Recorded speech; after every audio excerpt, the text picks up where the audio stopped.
morning Tessa Vaughan was handed divorce papers inside the living room of the house she had decorated herself. The house where she had spent 11 years making someone else feel like a king. The first thing she noticed was that the papers had been signed the day before. Not that morning. The day before, which meant that while she had been driving Callum to his physical therapy appointment, while she had been sitting in that beige waiting room with the bad lighting and the old magazines, while she had been picking up his prescription and stopping at the grocery store because he had mentioned, casually, that he wanted butternut squash soup. Nolan had already decided. He just hadn't told her yet. Tessa Calloway Vaughan, 37 years old, senior partner at a mid-sized architectural firm she had quietly built from the ground up over the course of a decade, looked at the envelope in her hands. She looked at her husband, Nolan Vaughan, 42, the youngest VP of Commercial Development at Hartfield Group. She looked at the woman standing slightly behind him near the kitchen doorway. Petra Linwood, 31, the same Petra who had been at their anniversary dinner last spring, who had laughed at all the right moments and complimented the tablecloth. Nolan said something. She didn't hear the words. She heard the shape of them, the careful architecture of an excuse that had been rehearsed more than once. What she said quietly was, "I need you to leave." And because she had always been the one who kept her voice even in rooms where other people raised theirs, he looked almost relieved, as if this was going better than he expected. He was wrong about that, but he wouldn't know it for another 4 months. The truth about Tessa was not something Nolan had ever been particularly curious about. He knew the surface version, the firm, the awards, the long hours, the way she talked about load-bearing walls, the way other people talked about music they loved. He knew she was good at her job. He had used that fact at dinner parties, the way you use a nice watch. Something to gesture toward when you want to seem substantial by association. What he did not know, because he had never asked, and she had never volunteered it, was that 3 years earlier, Tessa had done something quietly consequential. It started with a conversation in a coffee shop on Granville Street in Vancouver in February, when the rain was horizontal and the city looked like it was apologizing for existing. She had been meeting with a woman named Adaeze Okafor, 51, founder of Northgate Urban Development, a company that had, at that point, been struggling to stay solvent after a series of bad acquisitions and a market correction that had not been kind. Adaeze had known Tessa for years. They had worked together on a waterfront project in 2018, and Adaeze had never forgotten the way Tessa approached a problem, not as something to be managed, but as something to be understood. What Adaeze needed was a quiet partner, not a public one, not someone who wanted their name on anything. She needed capital, and she needed someone with the kind of patience that most investors had stopped having. Tessa had listened for an hour and a half. She had asked 3 questions, not about returns, not about timelines, but about the communities the buildings would actually serve. Then she had said, "Send me the numbers." The arrangement was structured carefully. Tessa's stake was held through a numbered holding company registered in British Columbia, with nothing connecting it publicly to her name. It wasn't hidden in any improper sense. The paperwork was clean, the lawyers were thorough, but it was private, in the way that people who don't need to perform their success tend to keep things private. By the time Nolan handed her those divorce papers, Northgate Urban Development was no longer struggling. It was, in fact, the company that had just submitted the winning bid to acquire Hartfield Group's Vancouver commercial portfolio, Nolan's employer, his entire career. The thing he had spent 12 years building his identity around. Tessa had known about the bid for 6 weeks. She had said nothing, not out of cruelty, out of the same quiet patience she had always operated with. She had learned a long time ago that the people who underestimated her tended to do it so thoroughly that correcting them ahead of time was mostly just a waste of energy. The weeks after the divorce filing were not dramatic in the way people expect them to be. There were no screaming matches. There were no late-night phone calls. There was a lawyer, and then another lawyer, and then a series of emails with subject lines that were ruthlessly professional. Nolan had retained someone from a firm downtown. Tessa had called a woman she had known since law school, Simona Che, 44, who had the kind of calm that came from having seen the full range of human behavior in a courtroom and finding most of it unsurprising. Nolan's position, communicated through counsel, was that the marriage had simply run its course, that they had grown apart, that this was the kind of thing that happened to 2 people who worked too hard and forgot to tend to what was between them. It was framed as mutual. It was not mutual. What Tessa did during those weeks was work. She finalized 2 projects her firm had been carrying for the better part of a year. She went to her book club on Thursdays and ate her friend Rowan's excellent lemon tart and talked about the novel they were all pretending to have read.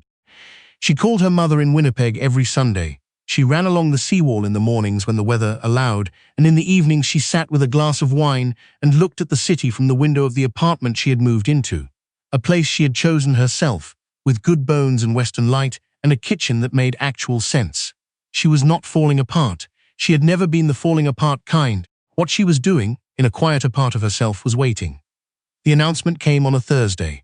Northgate Urban Development had completed its acquisition of the Hartfield commercial portfolio, subject to final regulatory approval. The deal was valued at $430 million. Adaise Okafor gave a brief statement to the press. She talked about community-focused development, long-term investment, their plans for the properties. She was gracious and precise, and said nothing that wasn't exactly true. What the announcement did not mention, because it was not the kind of detail that went into press releases, was that the largest single private stakeholder in Northgate was a numbered company registered to one Tessa Calloway Vaughan. The news hit Hartfield's internal channels first, the way these things always do. By Friday morning, people were talking in hallways. By Friday afternoon, the implications were becoming clear to the people who needed to understand them. Nolan understood them on Friday evening. He called her cell. She let it go to voicemail. He called again. She looked at the name on the screen and set the phone face down on the counter and finished making dinner. He left a message that she would listen to later. Once, with the same expression you might have reading something, you expected to say exactly what it says. What happened next is the part that would be easy to make dramatic if you were the type to reach for drama. Tessa wasn't. There was a meeting, a formal one, arranged through lawyers, because Northgate's acquisition required certain operational transitions at Hartfield, and some of those transitions involved senior VP-level staff, and Nolan was senior VP-level staff. The meeting was held at Northgate's offices on West Georgia Street. Adaise ran it. Tessa attended as a stakeholder representative. She wore a grey blazer, and her hair pulled back, and she brought her own coffee. Nolan arrived with two colleagues. He stopped when he saw her. Whatever he had expected, it wasn't this room, with these people, and Tessa sitting at the table with a notepad and a property map. His colleague, a man named Whitfield, said something about not realizing they'd be meeting with all parties today. Adaise smiled the way competent people smile when they are not particularly interested in the question. We find it's more efficient. Nolan sat down. He looked at Tessa once, the kind of look that is trying to figure out how much the other person knows and whether there is any version of this that works out favorably. Tessa looked back at him with the expression of a woman who has learned everything there is to know about load-bearing structures, which is to say, she could see exactly where this was weak, and she was under no obligation to tell him. The meeting lasted 90 minutes. Tessa spoke twice. Both times it was to ask specific questions about project timelines. Her voice was even. Her questions were good. When it was over, she gathered her materials and stood, and Nolan caught her in the hallway outside. He said her name. She stopped. Turned. He said, Tessa. Since before the filing, she said. Not as a weapon, just as a fact. He looked at her for a long moment. She could see him recalculating things, going back through months and conversations, trying to find the moment where he had miscalculated the situation so completely. You never said anything, he said. You never asked, she said, not about any of it. And then she walked to the elevator and pressed the button and waited. And when the doors opened, she stepped inside, and the last thing she saw before the doors closed was Nolan still standing in the hallway, not moving, with the particular expression of a man who has just understood, too late, something he should have understood a long time ago. To explain how Tessa got there, to that hallway, to that meeting room, to that particular Thursday in her life, you have to go back further than the divorce papers. You have to go back to the dinner party in 2021. It was November, and the Vaughans had been invited to a gathering at the home of Nolan's supervisor, a man named Clifton Hare, 63, who had a house in West Vancouver that was impressive in the way that houses are when someone has spent money without particularly caring about proportion. The living room ceiling was too high for the square footage. The art on the walls was significant in the way that very expensive art is when no one in the house actually knows how to look at it. Tessa had noticed this immediately. She had also noticed that the kitchen had been renovated twice and was somehow worse both times.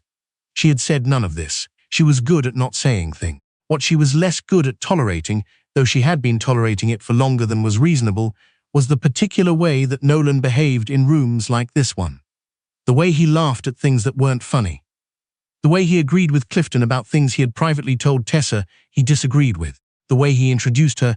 Tessa is an architect. She does her own thing, with just enough vagueness that what she actually did, what she had actually built, remained comfortably underemphasized. Clifton's wife, a polished woman named Rosalind, had asked Tessa which firm she worked at. Callaway Design Group, Tessa said. A small pause. And who started that? I did, Tessa said. Rosalind looked genuinely surprised. Tessa had seen that look many times. It was the look of someone who has been told a thing they had no category for. She watched Rosalind recalibrate in real time, the small shift from polite interest to actual interest. How long ago? 9 years now. We're mostly commercial and institutional. Public libraries, a few civic buildings, some mixed use. We just completed a project up in Prince George. Nolan, standing nearby, had shifted slightly. Not toward the conversation. Away from it. She had noticed. She had gone home that night and stood in the bathroom looking at herself in the mirror for longer than she meant to, and she had thought about the word quietly. How many things she had been doing quietly for how many years? Quietly building her firm.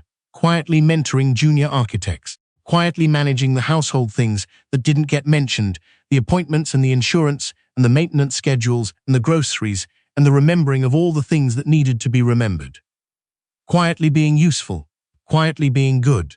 And how none of it had ever really registered, not in the way she registered in a room when she walked in professionally, not in the way she registered to the clients who came to her because she had a reputation for solving problems other architects gave up on. She had not made a decision that night.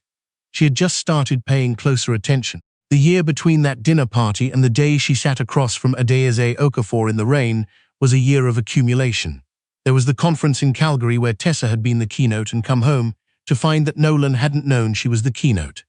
Had thought it was a panel, a breakout session, something smaller, because he hadn't asked, and she had mentioned it only once. There was the project she won in the spring, a community arts center in New Westminster, the kind of project she had wanted for years, and that way Nolan's response when she told him was "That's great," in the same tone he used when she said she'd found parking. There was Petra, who had not yet become what Petra would become, but who was, in that year, simply a recurring presence at events. At the office parties Tessa attended as a spouse, at the dinner in March with Nolan's colleagues, where Petra had laughed at one of Nolan's jokes with a warmth that was slightly too specific to be professional. Tessa had noticed. She noticed most things. She had not confronted it because she had learned a long time ago that confronting a thing before you have all the information is how you end up managing someone else's emotions instead of your own. So she had waited. And in the waiting, she had met Adeyeze, and in the meeting with Adeyeze, she had made the kind of decision that people make when they have finally stopped organizing their life around someone else's comfort. Not revenge, just investment. In herself, in her work, in the things that had always mattered to her more than anyone around her seemed to understand. The divorce was finalized in October, on a grey morning that smelled like rain. Simone handled everything with her usual efficiency. The settlement was equitable.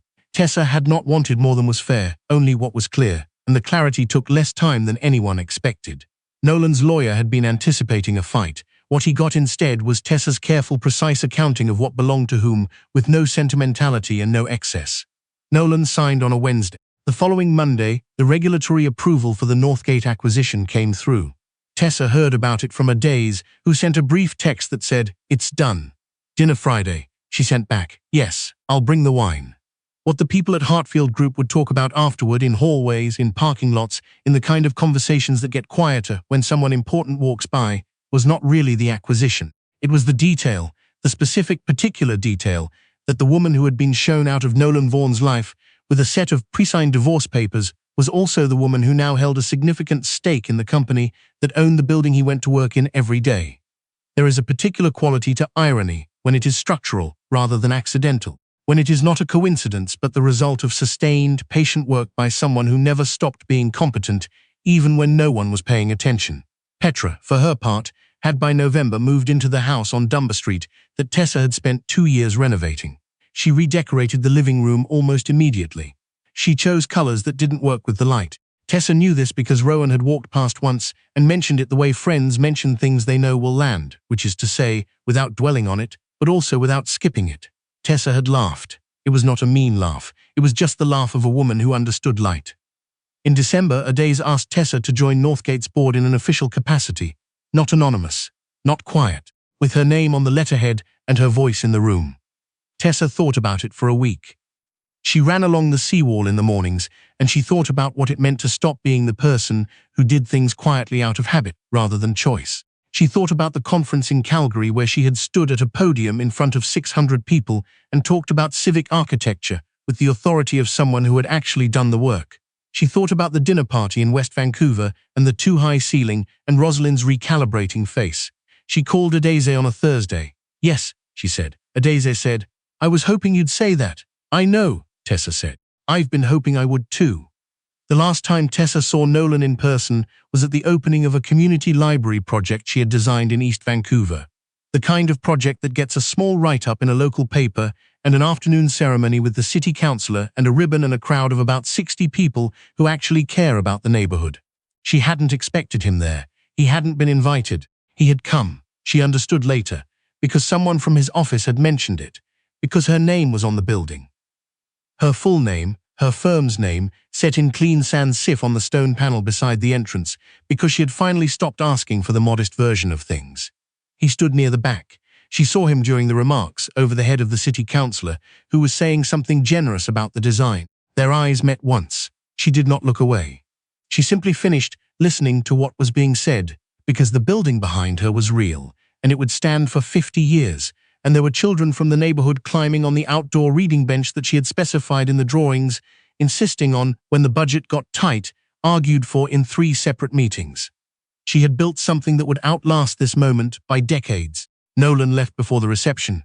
She stayed until the end, and she ate the too-sweet cake they served, and she talked to the neighborhood association rep about the landscape plan, and she laughed with Rowan about something that had nothing to do with any of this.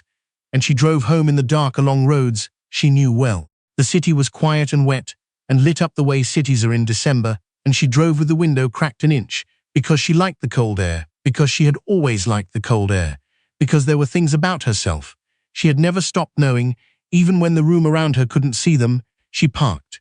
She took the elevator up. She poured a small glass of wine and stood at the window and looked at the lights across the water. She thought about the library, about the bench, about the stone panel with her name on it, set in clean type in the right proportion against the facade, the way she had designed it herself, the way she had always known it should look. She thought about the word quietly, and how she had finally stopped needing it.